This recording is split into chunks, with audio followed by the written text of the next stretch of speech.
UCN राजधानी channel में आपका स्वागत है। मैं हूं ज्योतिषाचार्य आनंद। नित्य प्रतिदिन की तरह हम अपने कार्यक्रम किस्मत सवारे के साथ फिर उपस्थित हुए। मित्रों, ये कार्यक्रम सिर्फ आपके लिए है, आपकी समस्याओं के समाधान के लिए।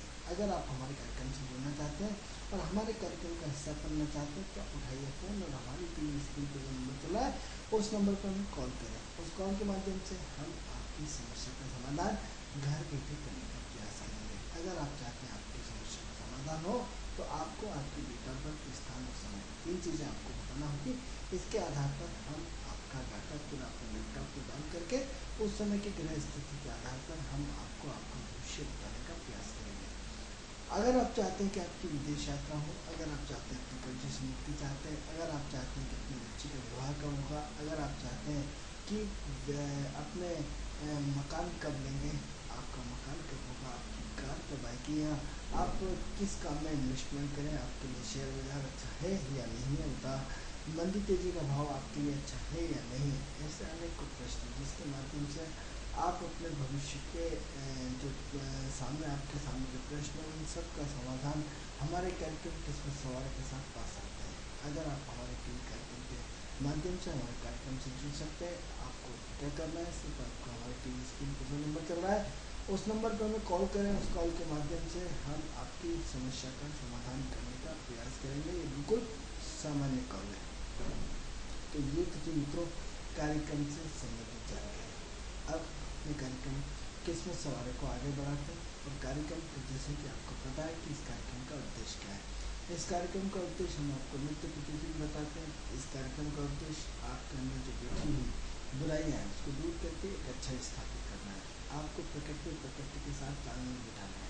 आप इस कार्यक्रम का उद्देश्य जो आपके मन में ज्योतिष के प्रति अवधारणा है उस अवधारणा को दूर करके एक नई साइंटिफिक तरीके से एस्ट्रोलॉजी का आपके दिमाग में विचारों को डाला है। मित्रों, कार्यक्रम का उद्देश्य विचारों को आदान प्रदान होता है। हम अपने कार्यक्रम के माध्यम से आपको विभिन्न रूपों में अलग अलग जानकारियाँ देते रहते हैं। तो इसी जानकारी को हम आगे बढ़ाते हैं। जैसे हमने आपको सूर्य के बारे में बताया था, सूर्य की स्थिति के बारे में बताया था। अब प्रश्न ये उठता है कि सूर्य 12 राशियों में कैसे प्रभाव डालता है और उन 12 राशियों में सूर्य की स्थिति क्या होती है। मित्रों, कुंडली में हमने जैसे आपको बताया कि सूर्य का ठीक होना अत्यंत आवश्यक है। यदि सूर्य ठीक नहीं है तो जीवन बड़ा गड़बड़ रहता है। तो सूर्य की स्थिति ठीक करने के लिए हमें क्या करना पड़ता है? सूर्य की स्थिति ठीक करने के लिए हमें अपने मूलभूत सिद्धांतों को बदलना पड़ेगा। सूर्य की स्थिति को ठीक करने के लिए हमें अपने जीवन की मूलभूत आवश्यकताओं में चेंज लाना पड़ेगा। सूर्य की स्थिति को ठीक करने के लिए हमें अपने मूल तत्व को समझना पड़ेगा। तो मूल तत्व क्या है? सूर्य हमारे जीवन में प्रकाश में है। जब तक हमारे जीवन में अंधकार दूर नहीं होगा तब तक हम उस प्रकाश में किरण को नहीं पा सकते। उस प्रकाश में किरण को पाने के लिए हमें सूर्य का सहारा लेना पड़ेगा, हमें सिद्धांतों से जुड़ना पड़ेगा, हमें आदर्शों से जुड़ना पड़ेगा, हमें प्रकृति से जुड़ना पड़ेगा, हमें प्रकृति के नियमों का पालन करना पड़ेगा। हो सकता है आज हमारे फॉलोअर की संख्या कम हो या हमारे विचारों से संतुष्ट होने वालों की संख्या हो सकता है कम हो सकता है आप मेरे विचारों से संतुष्ट ना हो, लेकिन आने वाले समय में ये संख्या निश्चित रूप से बढ़ेगी। जब पावर आमदनी में आप देखो कि अकेले चले तो कितना दूर हो। आज उस व्यक्ति का व्यक्तित्व देखते हर व्यक्ति बातों के लिए उंगली चबा लेता है। क्या लोगों ने कमेंट्स नहीं की, क्या लोगों ने अच्छा बुरा नहीं किया, लेकिन वो बंदा अपने काम में लगे रहे। कितनी शासन जब किस चीज़ का विरोध करता है तो कितना खतरनाक होता है। आप देखिए कांग्रेस सरकार ने भी भयंकर विरोध किया बाबा रामदेव का। उसके बाद नतीजा क्या हुआ? नतीजा ये रहा कि आप मैदान जंग में डटे रहो, आज श्रवण किया।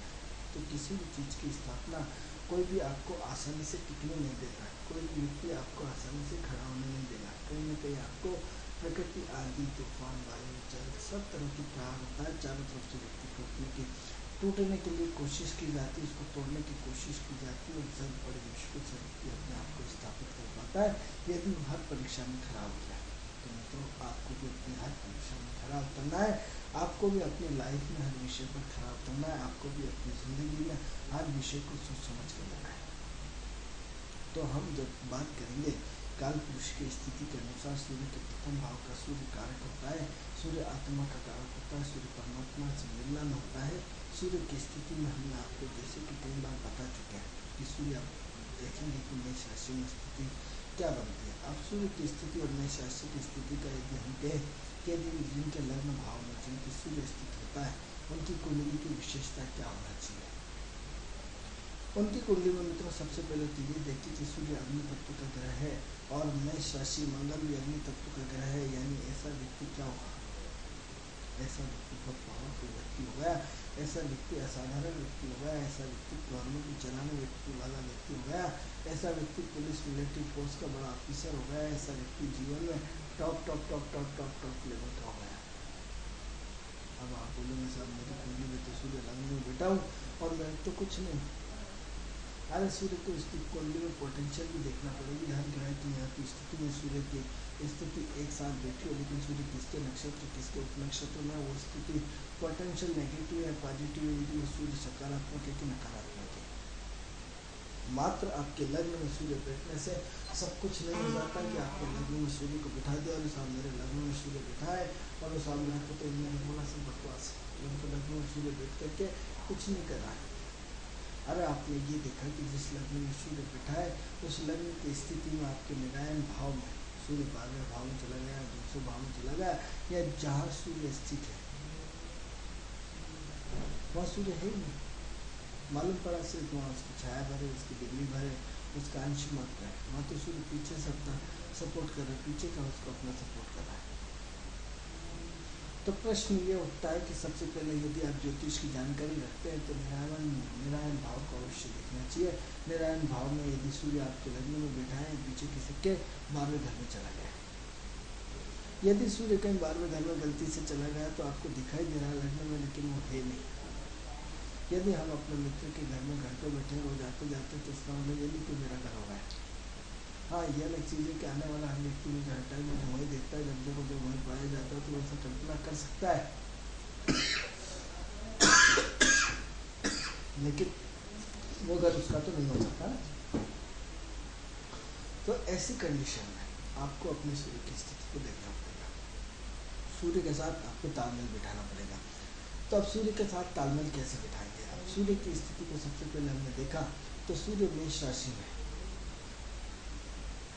दोनों के तत्व मिलाए, दोनों की तासीर मिलाई, दोनों की तासीर एक है, दोनों के व्यक्तित्व एक है, लेकिन दोनों के काम करने के तरीके अलग अलग है। सूर्य सिर्फ बोझ बन के रहता है, तो किसका बोझ, मंगल जिन जिन चीजों को रिप्रेजेंट करता है उन सब चीजों का बोझ। एक राशि 30 डिग्री की होती है, एक राशि का मापदंड का नक्षत्र 13-20 होता है। 13-20 और 3-20 मिलकर 30 डिग्री बनता है। अब 13-20 का यदि हम मेष राशि का यदि केतु के नक्षत्र में कहेंगे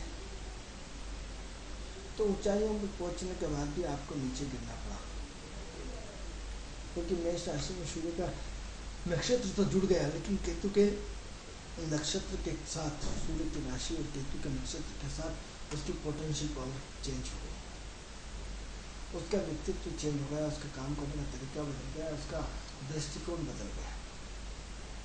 जिस सूर्य को आप सूर्य कह रहे थे, जिस सूर्य को आप इतना अच्छा मान रहे थे, वो सूर्य केतु के साथ मिलकर के ग्रहण बना दिया, क्योंकि मेष राशि के प्रथम चरण में 13-20 का केतु का नक्षत्र होता है। अब केतु का नक्षत्र होने के कारण कहीं न कहीं सूर्य और केतु का कॉम्बिनेशन ग्रहण बनाता है। ग्रहण बनाने का कंडीशन कई बार अच्छी होती है, कई बार खराब होती है। अब खराब कैसे हुई और अच्छी कैसे हुई, यदि कुंडली में 48 साल तक क्योंकि केतु का प्रभाव चलता है और सूर्य का प्रभाव 28 साल तक चलता है। यदि सूर्य की कंडीशन खराब है तो 28 साल तक खराब रहेगा और बाद में 28 साल के बाद ये सूर्य पॉजिटिव फल देना शुरू करेगा। यदि यही कंडीशन में सूर्य की स्थिति अच्छी रही तो 28 साल तक अच्छा और उसके बाद खराब, और 28 साल तक खराब उसके बाद अच्छा, दोनों कंडीशन डिपेंड हो सकती है। इसी की तुलना में केतु की कंडीशन यदि खराब रही तो 48 साल तक बहुत अच्छा दे सकता है, 48 के बाद खराब दे सकता है, और 48 साल तक खराब दे सकता है, 48 के बाद अच्छा दे सकता है। डिपेंड करता है उन दोनों की पोटेंशियल क्या है, डिपेंड करता है उन दोनों की कंडीशंस क्या है। ऐसी स्थिति में आपका सूर्य और केतु का कॉम्बिनेशन जब व्यक्ति को समर्थ और शक्तिशाली बनाता है, बिना मेहनत के बनाता, बिना परिश्रम के बनाता है, बिना उसी ऊपर वाले के आशीर्वाद से करता है। अचानक ही आपने कहीं से इंटरव्यू दिया, अचानक आपकी जेक लग गई और अचानक आपका सिलेक्शन हो गया, अचानक आप पास हो गए, अचानक आप टॉप ऑफिसर बन गए। आपका कोई रोल ही नहीं था, आप तो सिर्फ इंटरव्यू देखने गए थे, गलती से दे दिया आपने, परमात्मा ने आपके सारा काम करते हुए चले गए। तो ऐसी कंडीशन में सूर्य ने आपका भरपूर साथ दिया, केतु ने आपका भरपूर साथ दिया। यदि इसी की स्थिति में कि सब लौट की जाए, क्योंकि प्रथम इसमें 9 डिविजन्स बनेंगे। सूर्य की राशि, केतु का नक्षत्र, केतु का उपनक्षत्र, सूर्य की राशि, केतु का नक्षत्र और शुक्र का उपनक्षत्र, सूर्य की राशि, केतु का नक्षत्र और चंद्र का उपनक्षत्र, सूर्य की राशि, केतु का नक्षत्र और गुरु चंद्र मंगल का उपनक्षत्र, सूर्य की राशि, केतु का नक्षत्र और मंगल राहु का उपनक्षत्र, फिर सूर्य की राशि, केतु का नक्षत्र और गुरु का उपनक्षत्र, सूर्य की राशि, केतु का नक्षत्र, गुरु के बाद शनि का उपनक्षत्र, सूर्य की राशि, केतु का नक्षत्र और बुद्ध का उपनक्षत्र। ये 9 डिविजन है। इन 9 डिविजनों के भी 9 डिवीजन बनेंगे और 9 डिवीजन बनते एक कुंडली के कम से कम 4 करोड़ कॉम्बिनेशन बनते हैं। जब हम पढ़ते थे और हमें मास्टर हमारा बोलता था कि एक कुंडली के 4 करोड़ कॉम्बिनेशन बनते थे तो हम हंसते थे, कहते ऐसा हो सकता है क्या? लेकिन जब हम उसकी गहराई में पहुंचे, उस लेवल पर पहुंचे, तो हमें आभास हुआ कि एक कुंडली के 4 करोड़ कॉम्बिनेशन बन सकते हैं। आप एक कॉम्बिनेशन में अटक जाता है, यहाँ 4 करोड़ कॉम्बिनेशन बनाने की बात कर रहे हैं। एक कुंडली के ऊपर एक बार में एक आदमी के ऊपर 4 करोड़ बातें बोली जा सकती है। अरे 12 × 12 को 1 से गुणा कर दीजिए, बराबर कितना हुआ? 12 × को हर ग्रह में गुणा कर दीजिए, कितना हुआ? 12 × 12 के हर नक्षत्र में डिवीजन कर दीजिए, कितना हुआ? 12 × 12 के हर उपनक्षत्र में डिवीजन कर दीजिए, कितना हुआ? 12 × 12 के 9 डिविजन्स में गुणा कर दीजिए, आपको मालूम पड़ जाएगा 4 करोड़ से ऊपर, 4.5 करोड़ से ऊपर के कॉम्बिनेशन बन गए। आप स्वयं बना सकते हैं इसी पेटेंट के माध्यम से। हम तो ये सब प्रयोग करते ही रहते हैं, आप भी कर सकते हैं। मैं आपको सूत्र बताता हूँ कि किस तरह एक कुंडली के ऊपर 4 करोड़ कॉम्बिनेशन बात हो सकती है। एक कुंडली के ऊपर आप 4 करोड़ कॉम्बिनेशनों की बात कर सकते हैं। एक कुंडली के ऊपर आप 4 करोड़ कॉम्बिनेशनों को एक साथ जोड़ सकते हैं। ये कुंडली का एस्ट्रोलॉजिकल पॉइंट है कि एक कुंडली के ऊपर एक मात्र सामान्य विश्लेषण में आप 4 करोड़ कॉम्बिनेशन बना सकते हैं। बहुत ही जी पेटेंट। इतने सारे डिवीजनों को डिवाइडेशंस करके, इतने सारे डिवीजनों को इतने सारे भागों में बांट करके आप अपनी कुंडली में लड़खड़े पैमाने पर परिवर्तन ला सकते हैं यदि आप चाहते हैं। नहीं चाहते तो कोई मतलब नहीं, क्योंकि अभी तक आपने एक ही पेटेंट पढ़ा है कि अपनी कुंडली बनाया, साहब मेरी धनु लग्न की पत्रिका है और लग्न में सूर्य बैठा है, इसमें केतु बैठा है, इसमें राहु बैठा है, इसमें उठा है, मैं बताओ भविष्य क्या है। अरे आप तो बिल्कुल कष्ट मत करिए, हमें जो मेरी पत्रिका याद है आपने कहीं से रट ली और रट के साथ मैं तो मकर लग्न का आदमी, मेरे लग्न में सेकंड हाउस में सूर्य बैठा, पंचम में ऐसा बैठा वैसा बैठा, दे प्रवचन देना शुरू। ज्योतिष के साथ इतना बड़ा मित्रों खिलवाड़ किया जा रहा है कि एक छोटी सी सिर्फ 12 खानों में लगा करके आदमी अपना प्रेडिक्शन देना शुरू कर देता है। अरे मेडिकल पे बैठा हुआ जिसको ज्योतिष का डॉक्टरी का ज्ञान नहीं है, वही गंवार आदमी को बिठा दिया जाए, साल भर के अंदर वो सारे पर्चे सीख जाता है। मैं आपको प्रमाण दे सकता हूँ। एक अंगूठा छाप आदमी जिसने कभी स्कूल नहीं गया, कॉलेज नहीं गया, उसको आप मेडिकल पे बिठा दीजिए, आप साल 2 साल के अंदर वो पर्चा पढ़ना सीख जाएगा, सारी दवाई निकलना सीख जाएगा, सब कुछ हो जाएगा। इसका मतलब ये तो नहीं हो डॉक्टर बन जाए। तो देव कुंडली का प्रवचन देना बहुत आसान है मित्रों, कुंडली का प्रैक्टिकल होना बहुत इम्पॉसिबल है। क्योंकि हम ईश्वर से जितने तरीके से लड़ते हैं, ईश्वर उतनी नई नई समस्याएं खड़ी कर देता है, ईश्वर नए नए रूप बना देता है, ईश्वर नई नई समस्याओं को नया नया रूप क्रिएट कर देता है। हम ईश्वर से लड़ नहीं सकते, परमात्मा से आज तक कोई नहीं लड़ सका है, न कोई लड़ पाया न लड़ सकता है। ऐसी कंडीशन में आप क्या सोचते हैं, क्या आप इससे जीत जाएंगे? कदापि नहीं जीत पाएंगे मित्रों। तो यदि आप अपना चाहते हैं कि कुंडली के हर बारीक से बारीक पॉइंट का विश्लेषण करना, तो कभी हाथ की यदि कुंडली किसी भी ज्योतिष के पास ले जाए तो पूरी ले जाए। यदि सिर्फ लग्न के उसी चार्ट का महत्व होता है तो क्यों इतना सारा रामायण लिखा जाता है, इतने सारे ज्योतिष के ऊपर किताबें लिखी जाती है, इतना सारा प्रवचन दिया जाता है, इतना सारा उद्बोधन दिया जाता है, इतना सारा नारायण भाव पे चर्चा की जाती है, लग्न कुंडली की चर्चा की जाती है, प्रश्न कुंडली की चर्चा की जाती है, षोडश वर्ग की चर्चा की जाती है, दशांश की चर्चा की जाती है। पूरे हर लग्न के हर भाव में डिस्कस करने की आवश्यकता क्या थी? यानी जब आपकी सिर्फ एक लग्न ही तो बता रही ना, फिर हम क्यों निरामयण भाव देखे, क्यों नवांश देखे, क्यों चंद्र कुंडली देखे, क्यों दशमांश देखे, क्यों सप्तमांश देखे, क्यों अष्टमांश देखे, क्यों षोडश वर्गों का अध्ययन करें, क्यों होरा चक्र देखे?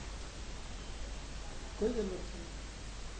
लेकिन नहीं, हम तो बहुत महान बनेंगे, हम तो बिल्कुल हमारी कुंडली रटी हुई है और जब भी जाए साहब बताओ क्या होगा मेरा भविष्य। हम कहते हैं आपका भविष्य उज्जवल नहीं है क्योंकि आपने नियम में प्रकृति के नियम का विरुद्ध आचरण किया है।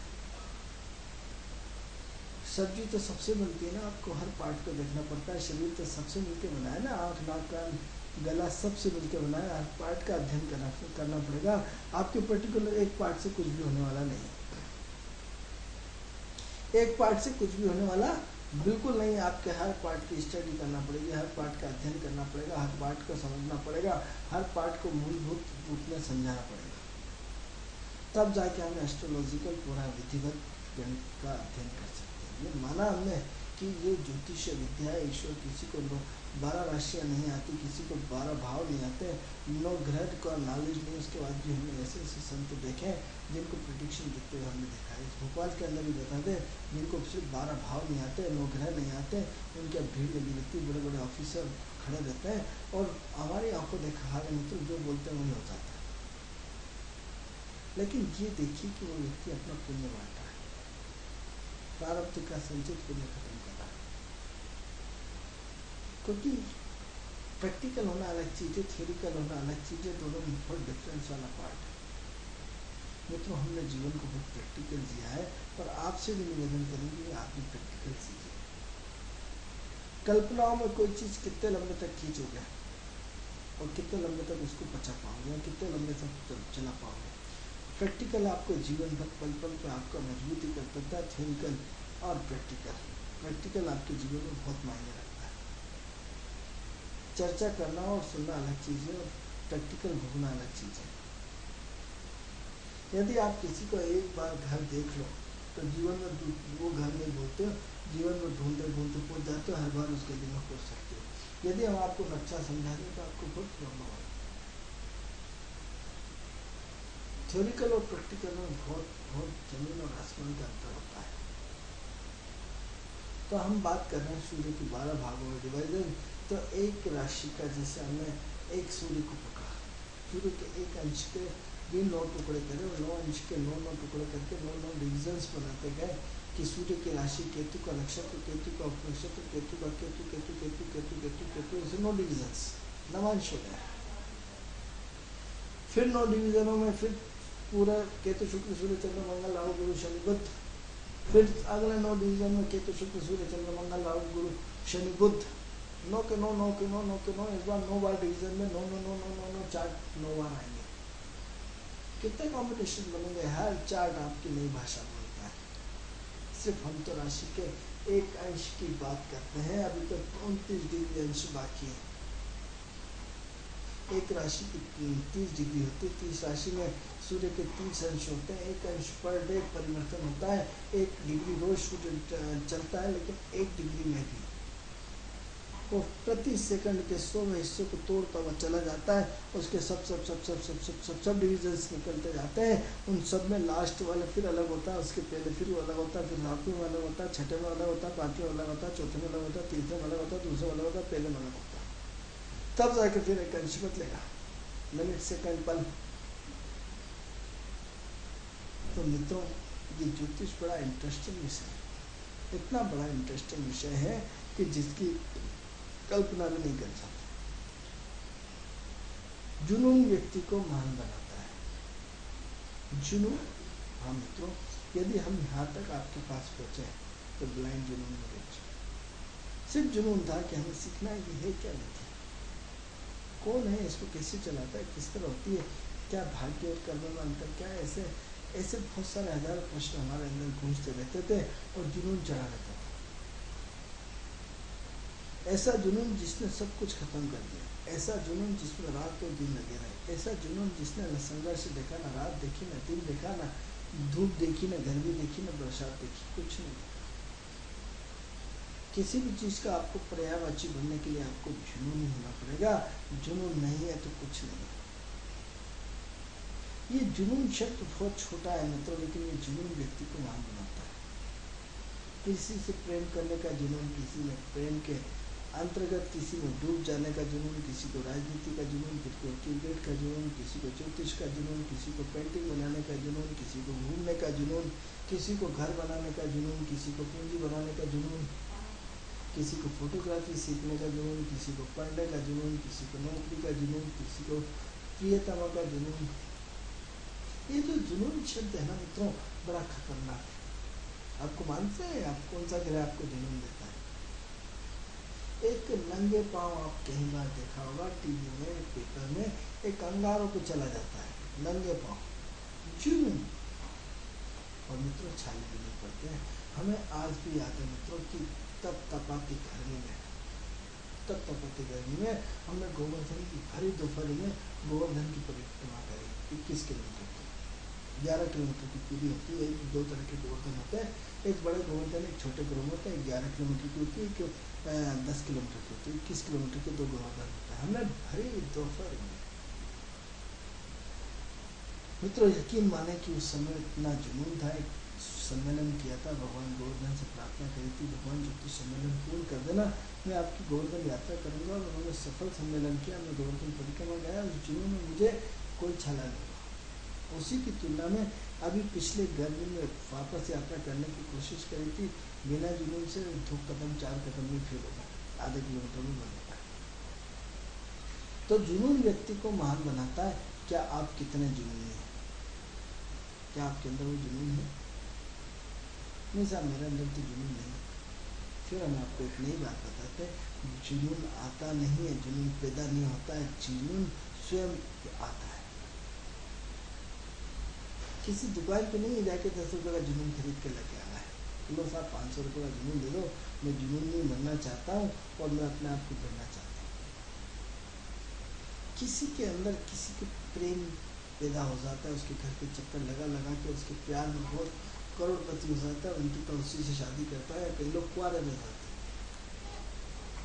जुनून या तो पाके ही रहते हैं या उसके प्यार में जिंदगी भर घुट जीते हैं, उसकी फोटो लगा करके उसकी याद में जीते हैं।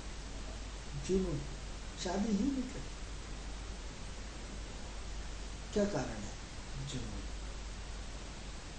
मित्रों जुनून आपके अंदर है, अच्छी बात है, नहीं कोई बात नहीं, क्योंकि जुनून पैदा नहीं किया जाता। हाँ ये अलग चीज़ है कि तुम सफल होगे, जीत तुम्हारी होगी। इन किताबों में जुनून जैसे शब्दों का प्रयोग होता है। जुनून जैसी चीज़ है कि तुम्हें सफल होना है। Yes I can change. मैं कहता हूँ वो चेंज, प्रकृति स्वयं चेंज करती है। आपके अपने चाहने पर चेंज नहीं।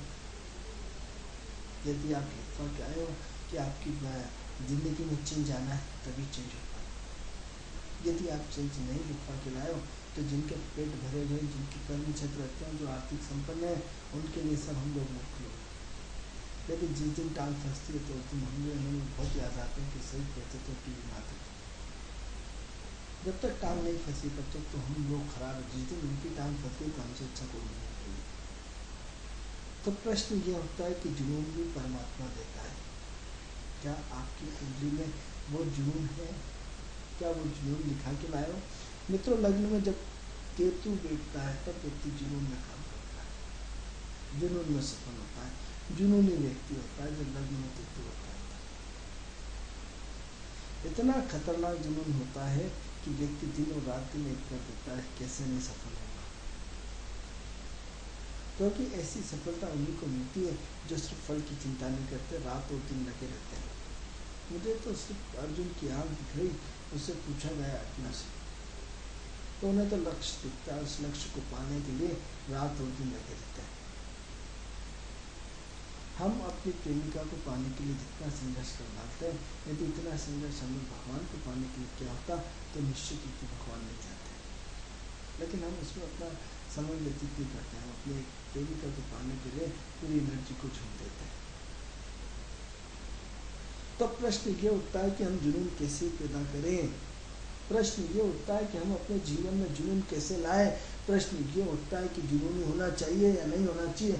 प्रश्न जुनून पॉजिटिव या नेगेटिव, जुनून सकारात्मक सोच या नकारात्मक सोच वाला। मित्रों, हमने ये महसूस किया है कि प्रकृति यदि आपसे जो काम करवाना चाहती है वो कभी भी करवा लेती है। इसके लिए आपको जरूरत नहीं पड़ती, क्योंकि जितने भी बड़े से बड़े काम, चाहे बाबा रामदेव के आंदोलन हो, चाहे अन्ना हजारे का आंदोलन हो, चाहे सीएम के अरविंद केजरीवाल का आंदोलन हो, सब जुनून चला है। जितने भी जहाँ तक सफल हुए हैं, मेरे हिसाब से हर व्यक्ति जुनून ही रहा है। क्योंकि शिखर तक पहुँचने के लिए केतु के झंडे की आवश्यकता होती है। झंडा गाड़ना किसी के बस की बात नहीं होती, जुनून में झंडा गाड़ता है और जुनून केतु होता है। तो जीवन का सबसे जो सफल ग्रह है वो केतु है, क्योंकि जुनून में हम न आंधी, न तूफान, न बारिश, कुछ नहीं देखते हैं। जुनून में हम सिर्फ अपनी प्रियतम का चेहरा होता है, या अपने लक्ष्य की कॉपी होती है, या अपना टारगेट होता है, या फिर हम पागल होते हैं, या फिर कुछ नहीं है। तो सिर्फ आँख बंद करके चले जाते हैं, जहाँ रास्ता मुड़ेगा मुड़ जाएंगे। हमें नहीं होता है कि ये रोड कहाँ जाएगा, हम तो चले जा रहे हैं जुनून में। कहीं तो जाएगा, कहीं तो मंजिल देगा, कहीं तो लक्ष्य प्राप्त होगा। वो जुनून व्यक्ति के जीवन का एक मर्म होता है। वो जुनून व्यक्ति के जीवन का एक वो होता है। हम अपने बच्चे को खूब बोलते हैं, बेटा पढ़, बेटा पढ़, बेटा पढ़, नहीं पढ़ता है। लेकिन जिस दिन उसका अपना जुनून जागृत हो जाता है, आपको बोलने की जरूरत नहीं पड़ती है। आपको बेटा 12 बज गए, 2 बज गए, सो जाओ। बोलता नहीं मम्मी, नहीं पापा, मैं भी पढ़ूंगा। जुनून होता है। जब आपको बोला जाता है बुखार में अरे साहब किसी भी तरह की छुट्टी हो जाए,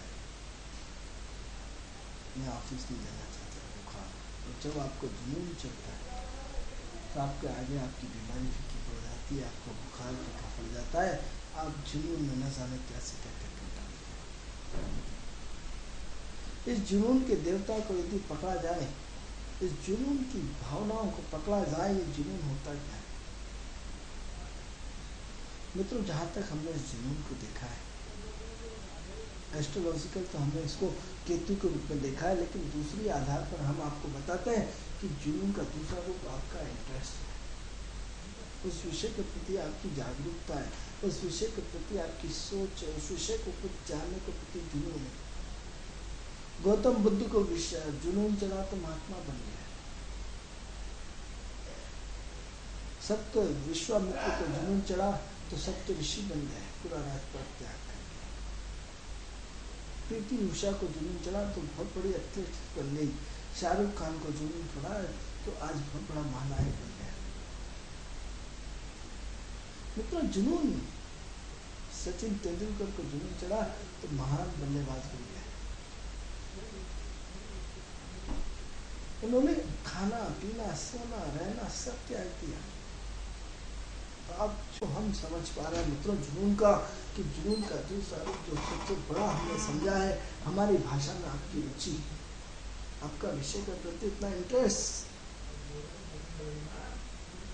आप इस रहस्य को जानने के प्रति जिज्ञासा। जैसे हमने एस्ट्रोलॉजी में जुनून चढ़ा कि है क्या ये, इतना चमत्कार के साले हर चीज डिसाइड है, तो हमारा रोल क्या है। हम कहते हैं पानी भी फिक्स है, हमारा भाषा, हमारा बोलना भी फिक्स है, किस विषय पर बोलना फिक्स है, हर चीज़ फिक्स है, आपके कपड़े बदलना फिक्स है, आपका खाना खाना फिक्स है, आपका घर आना फिक्स है, हर चीज़ फिक्स है। तो जब सारी चीज़ें फिक्स है, जुनून में पागलपंती देती कि कहाँ से कहाँ।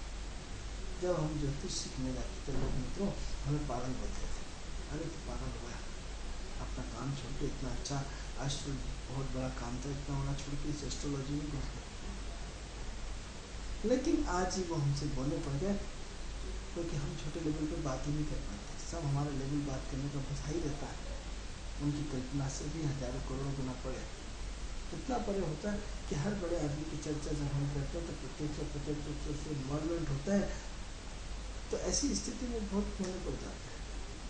तो क्या आप उस जुनून को जानना चाहते हो? क्या उस जुनून में आना चाहते हो? क्या उस जुनून के साथ अपने आप को मापदंड पैमाना करना चाहते हो? तो सबसे पहले जिसमें भी आप सफल होना चाहते हैं, उस विषय के प्रति आपकी जिज्ञासा होना चाहिए, उस विषय के प्रति आपका इंटरेस्ट होना चाहिए, उस विषय के प्रति आपके दिलो दिमाग में पिक्चर होना चाहिए। हमने देखा है ना, IAS IPS को जो नए लड़के बनते हैं, जुनून चढ़ता 20-20 घंटे पढ़ते हैं और बनते रहते हैं। आपका अपना जुनून जिंदगी के हिस्से में बहुत मायने रखता है। जब तक आप अपना जुनून, अपनी जिज्ञासा, अपना इंटरेस्ट जागृत नहीं करेंगे। आई एग्री की कुंडली में लिखा है कि आपका जुनून कब जागृत होगा। एस्ट्रोलॉजिकल उसको हम पढ़ सकते हैं कि आपकी जुनून की अवस्था क्या रहेगी और कितने समय तक का जुनून है। एक व्यक्ति आपने देखा होगा, धीरे धीरे उसको जुनून चढ़ता है, कभी उसको पूजा पाठ कराने का जुनून, कभी यज्ञ का जुनून, कभी भागवत कथा का जुनून, और एकदम फिर बंद होकर चुप बैठ जाता है। प्रश्न ये उठता है कि इस जुनून को हम अपने जीवन में लाएं कैसे? इस जुनून को जीवन में हम बार बार एक शब्द बोल रहे हैं मित्रों, जुनून। खाना बनाने का जुनून, खाना सीखने का जुनून, शादी करने का जुनून, हर शब्द अपने आप में एक जुनून। इस जुनून को हम अपने जीवन में जब तक धारण नहीं करेंगे मित्रों, तब तक कुछ भी होने वाला नहीं है। तो प्रश्न यह है कि आपका सबसे पहले किस में इंटरेस्ट है? जिस विषय में आपका इंटरेस्ट है, वो विषय ही आपका जुनून का कारण बनेगा। और यदि आपकी रुचि नहीं है तो जुनून का कारण नहीं बन सकता। तो आप सबसे पहले अपनी भावनाओं को चेक कराएं कि आपका इंटरेस्ट कायम है। ऊपरी ऊपरी इंटरेस्ट है कि अंदरूनी स्ट्रेंथ। वैज्ञानिक आइंस्टीन को देख लो या न्यूटन को देख लो, इन लोगों ने अपने आप को बीज की तरह गला दिया जुनून में, तब आज यहाँ तक इनके नाम नहीं साधे। मित्रों, जहाँ तक हम समझें, बीज की तरह जुनून में गलना पड़ता है। तो के प्यास से नहीं है, पैर जूते हैं कि नहीं, चप्पल है कि नहीं, खाना खाया कि नहीं आया, दाढ़ी बढ़ी कि नहीं बढ़ी, किसी चीज़ से कोई मतलब नहीं। आपको बीज की तरह पूरी तरह अपने आप को निर्धार करना पड़ता है। बीज कब बड़ा होता है, बीज कब फल देता है? जब अपने अस्तित्व को गला देता है। बीज पूरे अपने आप को गला करके मिट्टी में अपने आप का समर्पण कर देता है, तब जाके उससे हजारों का उससे फल को जन्म होता है। उस फल के जन्म के माध्यम से वो लोगों को दुनिया की पूरी दिशा देता है। तो सबसे पहले आपको गलना पड़ेगा, उस बीज को, अपने अहंकार को गलाना पड़ेगा, एक सहज भाव पैदा करना पड़ेगा, ईश्वर से प्रार्थना करनी पड़ेगी, तब वो आपके जीवन में जुनून आएगा। कई तरह के जुनून होते हैं, झटके झटके से जुनून आता है, कंटिन्यूस होता है, कभी कभी आता है। तो सबसे पहले अपनी पत्रिका देख के ये देखें कि आपका कौन सा वाला जुनून है। जीवन से लेकर मृत्यु तक वाला जुनून है, या एक टेम्पररी जुनून आता है, या कुछ समय के लिए जुनून आया है। कभी आएगा कभी नहीं आएगा, इस तरह का जुनून होता है। मित्रों, समय पूर्ण हुआ। कार्यक्रम आपको कैसा लगता है? इस कार्यक्रम से संबंधित कोई भी समस्या हो तो हमारी टीवी स्क्रीन पर जो नंबर चल रहा है उस